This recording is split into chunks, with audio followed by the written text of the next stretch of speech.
அகில பாரத இந்து மகாசபா நம்முடைய பெரிய செல்லத்துறை அவருடைய தலைமையிலே இங்கே ஒரு விநாயகர் சதுர்த்தி பெருவிழாவை ஒரு இந்து எழுச்சி ஊர்வலமாக நடத்தி கொண்டிருக்கின்றார்கள். நிகழ்ச்சியிலே நம்முடைய தம்பி ரமேஷ் பாண்டியன், நம்முடைய மாநிலத்துடைய துணைத் தலைவர் புருஷோத்தமர்ஜி, நம்முடைய புறநகர் மாவட்ட தலைவர் சிவகுமார், மதுரை மாநகர் மாவட்ட தலைவர் சஞ்சீவகுமார் மற்றும் சகோதரர்கள் எல்லாம் கலந்து கொண்டு ஒரு இந்து எழுச்சியை, ஒரு இந்து மறுமலர்ச்சியை உருவாக்க வேண்டும் என்பதற்காக இந்த துவக்கப்பட்ட இந்த விழாவை தொய்வில்லாமல் நாம் நடத்தி கொண்டிருக்கின்றோம். மற்றவங்கெல்லாம் கஷ்டமா தான் இருக்கும். இந்துக்கள் ஒற்றுமை ஏற்பட்டால் மற்றவங்களுக்கு கஷ்டமா இருக்கும். அதனால்தான் இத்தனை நெருக்கடி. எங்கே இந்துக்கள் ஒன்றுபட்டு விடுவார்களோ என்று கவலை. இங்கே இந்து இயக்கங்கள் எல்லாம் நல்லாதான் இருக்கு. பெரிய செல்லத்துறை அவர்கள் இந்து மகாசபா அவருக்கு ஒரு சிரமம் ஏற்படுகின்ற போது இந்து முன்னணியை சேர்ந்த தலைவர் குருஜி அவர்களும் களம் வந்து இறங்குகிறார்கள், சேர்ந்து நிற்கின்றார்கள். அத்தனை பேர் இணைந்து குரல் கொடுப்பதை, ஒற்றுமையாக இருப்பதை மதுரையிலே பார்க்கிறோம். உண்மையிலேயே அந்த பிசிஆர் வழக்கு என்று சொன்னார்கள். வழக்கு போட்டது ஒரு வகையான நல்லதுதான். அப்பதான் இவங்க யாரு, செல்லத்துறைக்கு பின்னால யார் யார் இருக்காங்க, உண்மையிலேயே செல்லத்துறை எப்படிப்பட்டவர் என்ற செய்திகள் எல்லாம் மக்களுக்கு சென்றடைவதற்கான ஒரு வழிமுறை. இத்தனை ஆண்டு காலம் இந்து சமுதாய பணியை தொய்வில்லாமல் செய்து வரக்கூடிய செல்லத்துறை மேலேயே இந்த வழக்கு போட்டாங்களா? உண்மையிலேயே எல்லா சமுதாயமும் சேர்ந்துதான் அவருக்காக குரல் கொடுத்தாங்க. இந்த மேடையில் இருப்பவர்கள் யார் யார் எந்த சமுதாயமே நமக்கு தெரியாது. சிலவர தொட்டாதான் தீட்டு அப்படி சொல்லுவாங்க ஒரு பக்கத்துல. ஆனா என்ன பார்த்தாலே தீட்டு அப்படி சொல்லக்கூடிய ஒரு சமுதாயத்தை சேர்ந்தவங்க தான். ஆனா நான் மாநிலத்தில் வர இருக்கேன். இங்கே ஜாதியை பற்றி பேசுவதற்கு வாய்ப்பில்லை. இந்துக்களுடைய ஜாதி இருக்கிறது, ஜாதி உண்டு. ஜாதியே இல்லை என்று சொல்வதற்கு நாங்கள் தயார் இல்லை. ஆனால் எல்லா ஜாதியும் உயர்ந்த ஜாதிதான் என்று சொல்வதுதான் இந்து மகாசபா.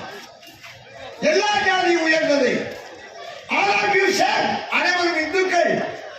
எத்தனை நாள் பிரிச்சு பார்ப்பேன், எத்தனை நாள் பிரிச்சு பார்க்க முடியும்?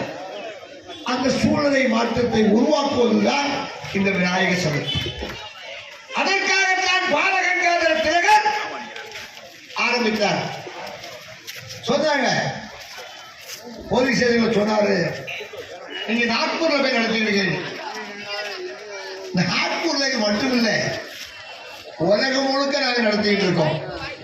இந்துக்கள் எங்கெல்லாம் இருக்கிறார்களோ, இந்துக்கள் எங்கெல்லாம் வாழ்கிறார்களோ, அமெரிக்காவில் விநாயகர் சதுர்த்திக்கு அங்கீகாரம். இங்கிலாந்தில் விநாயகர் சதுர்த்தி நடக்கிறது, மெக்சிகோவில் விநாயகர் சதுர்த்தி நடக்கிறது. விநாயகர் சதுர்த்தியை கொண்டாடுறதுக்கு ஒன்று கேட்கணுமா? இங்கதான் நாங்க பிள்ளையார் வைப்போம், அங்கதான் பிள்ளையார் வைக்கிறோம், அப்படியா? யாரு கேட்டா உங்கள்ட்ட அனுமதி? இது ஒரு ஆன்மீக நிகழ்ச்சி. இது இந்துக்களுடைய வழிபாட்டு உரிமை. இங்கதான் நீங்க சிலை வைக்கணும், அங்க வைக்கப்படாது. அவருக்கு சர்ச் வாசல்ல பிள்ளையார் வச்சா சரி, ஒரு மசூதி வாசல்ல பிள்ளையார் வச்சா பிரச்சனை வரும். சரி, என் வீட்டுக்குள்ள வச்சிருக்கேன், என் கோயில வச்சிருக்கேன், என் தெருவுல வச்சிருக்கேன், என் கோவில, என் வீட்டுல, என் தெருவுல முழுக்க முழுக்க இந்துக்கள் இருக்கக்கூடிய பகுதியில விநாயகர் சிலை வைப்பதற்கு, விநாயகர் வைத்து வழிபடுவதற்கு யாரிடம் வருவதை கேட்க வேண்டும்? என்ன இது? இது பாகிஸ்தானா, பங்களாதேஷா? நெற்றியில பொட்டு வைக்கிறதுக்கு அனுமதி கேட்க, கையில கயிறு கட்டுவதற்கு அனுமதி கேட்க, இங்கே காவி கட்டுவதற்கு அனுமதி கேட்க, இது எங்க பாகிஸ்தானா? நாங்க வழிபடலாமா வேண்டாமா? பங்களாதேஷ்ல இந்துக்கள் நொட்டிட்டாங்க. அங்கே இந்துக்கள் மைனாரிட்டி. 1971 பங்களாதேஷ் பிரிகின்ற போது 26% இந்துக்கள். ஆனால் இன்றைக்கு சகோதரர்களே 6% தான் இந்துக்கள் இருக்கிறார்கள். இந்த 6% இந்துக்களையும் படுகொலை செய்வதற்கான முயற்சியில இஸ்லாமிய பயங்கரவாதம் பங்களாதேஷில் வேலை செய்யுது. ஆனா இங்க அந்த அவங்களுடைய வேலை பருப்பு வேவல, பருப்பு வேகாது. ஏன்னா இங்க இந்துக்களோட அவங்க ஐக்கியமா தான் இருக்காங்க, எந்த பிரச்சனையும் இல்லை. பாறை முனியாண்டி கோவில் அந்த தெருவில் விநாயகர் கொண்டு செல்லக்கூடாது என்று சொன்னார்கள். சொன்னது என்ன? காவல்துறை. கொண்டு போகக்கூடாது, நீ வந்துட்டு இருக்காது. அந்த முஸ்லிம் தெரு வழியாக அந்த விநாயகர் வரக்கூடாது. முஸ்லிம்கள் சொல்லல, முஸ்லிம்கள் தடுக்கல, ஆனா காவல்துறை தடுத்தது. அங்க ஒரு முஸ்லிம் கவுன்சிலர் இருந்தார், இஸ்லாமிய சகோதரர். அவர் சொன்னார், ஏன் தலைமையில நான் கூட்டிட்டு வரேன், புரிஞ்சு போச்சு. இந்த மாதிரி ஒரு ஒற்றுமையை உருவாக்குவதுதான் இந்து மகாசபா. இந்து மகாசபா எங்கேயாவது மசூதிக்குள்ள யாரு அடிச்சிருக்கு? இல்ல, எங்களுக்கு அது தேவையில்லை. ஒரு தம்பி முதல்ல நான் வரும்போது பேசினார், இந்து மதம் சொல்றதெல்லாம் சர்வே வந்து சொல்லி எல்லாரும் நல்லா எல்லாரும் மகிழ்ச்சியாக, யாரும் துன்புறுதல் கூடாது. இதுதான் சார் இந்து, இதான் இந்துத்துவம். ஆனா இந்துக்களை தடுத்து கொம்பு சீவி விடுறது எதுனா உண்மையிலேயே காவல்துறை தான். ஆனா காவல்துறை இந்த வேலை செய்தால் இது அரசாங்கம் வேலை செய்யறதா ஒரே குழப்பமா இருக்கு. இளதம்பி அப்படித்தானே பாவம் காவல்துறை சொன்னாரு. உள்ளூருக்குள்ள காவல்துறை தெய்வம் மாதிரி, வெளியே ராணுவம், உள்ளூர்ல காவல்துறை. அவங்க தான் காவல் தெய்வங்கள் மாதிரி ராத்திரி பகலா முழிச்சிருந்து வேலை செய்யறாங்க. அவங்களுக்கு இது ஒரு வேலை பணி. அவங்க ஏதோ யாவி விடுறாங்க, விநாயகர் வைக்க கூடாது, விநாயகர் அப்படி கொண்டு போக கூடாது, இந்த வழியா போகணும். என்ன சார் இது? இது பாரதம், நம்முடைய தேசம். உலக இந்துக்களுடைய தாயகம் பாரதம், இந்துஸ்தான். இது இந்துக்களுடைய நாடு. உலக இந்துக்களுக்கு இதுதான். இஸ்லாமியர்களுக்கு நிறைய நாடு இருக்கு. சீமான் பேசும்போது சொன்னார், இஸ்லாமியர்களை கும்பிடுறது அரேபிய கடவுளை, அந்த கிறிஸ்தவர்களா கும்பிடுறது அமெரிக்கா கடவுளை, இந்துக்கள் கும்பிடுறதுதான் உண்மை. இது இந்துக்களுடைய நாடு. இந்த நாடு இந்து நாடு, இந்து மக்கள் சொந்த நாடு. சந்திர சூரியன் உள்ளவரை இது இந்து நாடு, யாரும் அசைக்க முடியாது.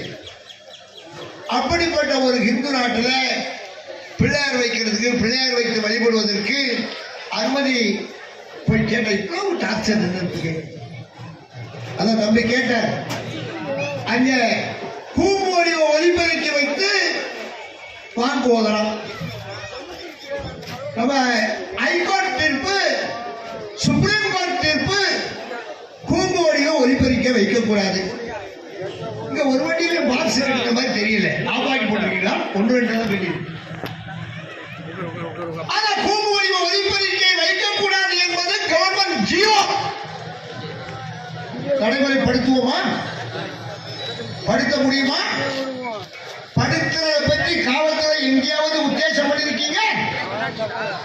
மசூதியில இருந்து ஒரு கூம்பு வடிவ ஒலிபெருக்கியை இறக்க முடியுமா? இதுவரைக்கும் இல்லையே சார், இதுவரைக்கும் கேட்கலையே சார். இந்துனா பாவம், இந்துனா இடையாதவன், இந்துனா சாதாரணமானவன். ஆகையினால நீ பெட்டி வைக்காத, பாக்ஸ்ல தான் வைக்கணும். நீ கூம்பு வடிவ ஒலிபெருக்கி வைக்கப்படாது. இந்து கோவில வச்சா அவுத்துருவோம். சார் இது? ஒரே நாடு, ஒரே மக்கள், ஒரே மாதிரியான ஓட்டுரிமை, அதுக்கு ஒரு சட்டமா? அதுக்கு ஒரு சட்டம் தேவையா? அப்ப இந்த நாடு, நாட்டினுடைய தன்மை எப்படி? ஆகையினாலே சகோதரர்களை இந்த நிலைமை மாறணும், அதெல்லாம் மாற்றணும். மயிலே மயிலே இறகு போடுனா மயில் இறகு போடாது, புடிச்சு இழுக்கணும். இந்துஸ்தான் வேண்டும் என்றால் அதற்கான விலை கொடுத்தாக வேண்டும். அதற்கான விலை கொடுப்பதற்கு இந்துக்கள் தயாராக வேண்டும். அதுக்குதான் இந்து மகாசபா. வீர சாவர்கர் சும்மா சொல்லல, அரசியலை இந்துமயமாக்கி இந்துக்களை ராணுவமயமாக்குன்னு சொல்லி. இது இந்துக்களுடைய தேசம். அவங்க கேட்கறதுல என்ன தப்பு? எனக்கு ஒரு ஆனந்த ஜோதி இந்து தாரான்னு கேட்டேன். ஆமான்னாங்க. எனக்கு சங்கட மாதா இருந்த ஆனந்த ஜோதி ஒரு இந்துவை நம்ம தான் இவ்வளவு தூரம் விரட்டிடமான்னு சொல்லி. ஆனா இந்த அளவுக்கு ஒரு காட்டு தர்மம் நடத்தா என்ன செய்யறது? வழக்குன்னா தம்பி கேட்ட மாதிரி ஒரு செக்ஷன்ல நீங்க வழக்கு போட்டீங்கன்னா அந்த வழக்கு எல்லாருக்கும் தானே, திருநாட்டுனா எல்லாத்துக்கும் தானே. அங்க தூத்துக்குடியில 2 பேரை உள்ள வச்சு அடித்த 2 பேர் செத்து போனாங்க.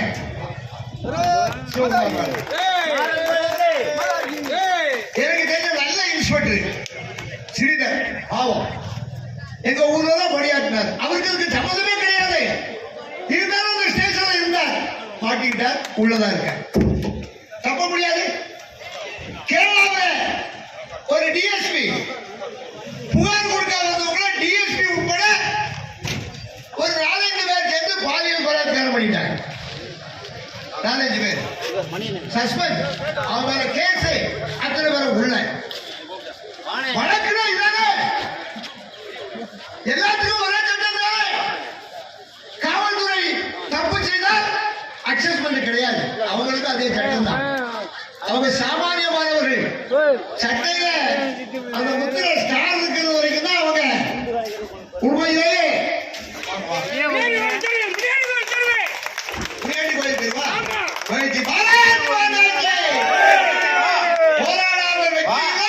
போராட்டத்தில் தோல்வி இல்லை. உண்மையிலேயே வெற்றி பெற்ற வீரர்கள் அவர்களை உண்மையிலே வரவேற்பது மற்ற மகிழ்ச்சி. உண்மையிலேயே இதுதான் இந்துக்களுடைய எழுச்சி. இப்படிப்பட்ட ஒரு சூழ்நிலை பாறை முனியாண்டி கோயில் வெற்றி பெற்றவர்கள் அருமையானவர்களே.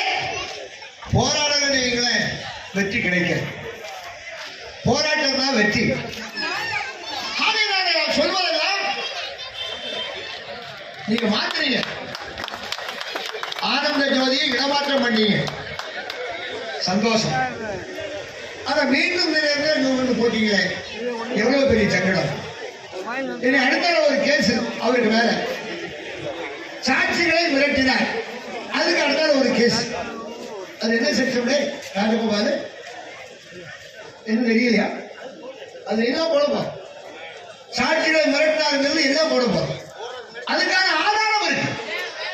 ஒண்ணு எவிடன்ஸ் இல்லாம நம்ம ஆளுகள் பேச மாட்டாங்க. பாவம் அந்த ஆளை போட்டு மீண்டும் மீண்டும் ஏன் நொங்க இருக்கிறீங்க? அவருக்கு மேல வழக்கு போட்டாங்க, அவர் ஜாமீன்ல இருந்துட்டு சாதாரண ஒரு பெட்ரிகேஸ் போட்டாலும் நம்ம வீட்டுல ஒழுங்கு விடுறீங்களா? ஒரு வாரண்ட் ரீகால் பண்ணல, ராத்திரி தூக்கி வந்து 5 நாள் உள்ள வச்சிருக்கீங்க. இது ஒரு கேஸ் போட்டிருக்காரு, அவர் மேல வழக்கு பதிவு செய்யப்பட்டிருக்கிறது. வழக்கு எப்போ பதிவு செய்யப்பட்டதோ அப்போ அவர் குற்றவாளி.